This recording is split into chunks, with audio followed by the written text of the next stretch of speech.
Hello again, it's Stuart Crawford here with another podcast. And this time I want to look at the long-awaited counter-offensive which we've been expecting from Ukraine over the past few months. We have all been waiting with bated breath for the Ukrainian counter-offensive to start.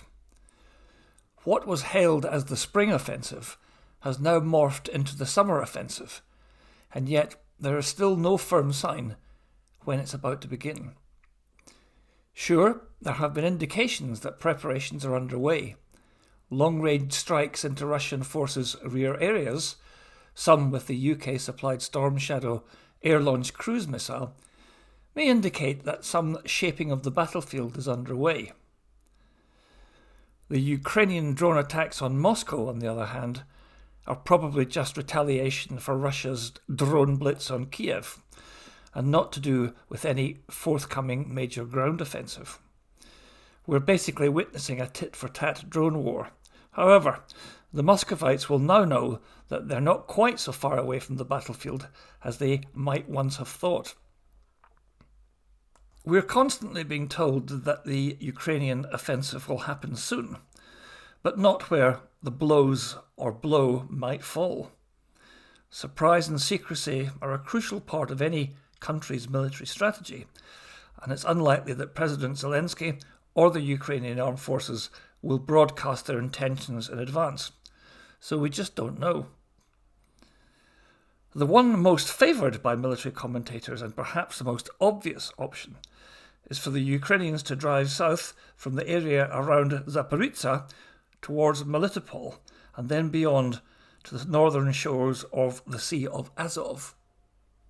This, if successful, would cut the land bridge between Russia and Crimea and severely dislocate Russian forces in southern Ukraine, presenting the Ukrainian armed forces with the opportunity to turn west and roll up Russian forces in the Kherson Oblast and thereby threaten Crimea from the north. Or the Ukrainians could drive south from Kherson city across the Dnipro, and indeed they may already have a few small lodgements on the southern or eastern bank of that river. But this is an operation fraught with difficulty. The Dnipro is a mighty obstacle, and there are few more difficult military operations in war than an opposed river crossing, and opposed it would definitely be. This one may be too risky. Alternatively, the Ukrainians could choose to batter away in the central Donbass, perhaps around Bakhmut, where so much blood has been shed, and where there appears to be a possibility of encircling the Russians. It might recover some Ukrainian territory, but it is pretty unimaginative stuff. Which brings me to the wildcard option. The recent incursion into Russian territory near Belgorod by pro-Ukrainian disaffected Russian nationals captured some Russian settlements and embarrassed the Kremlin. This took place on a part of the Russo-Ukraine border where there has been little military activity to date. It showed how lightly guarded this part of the Russian frontier is.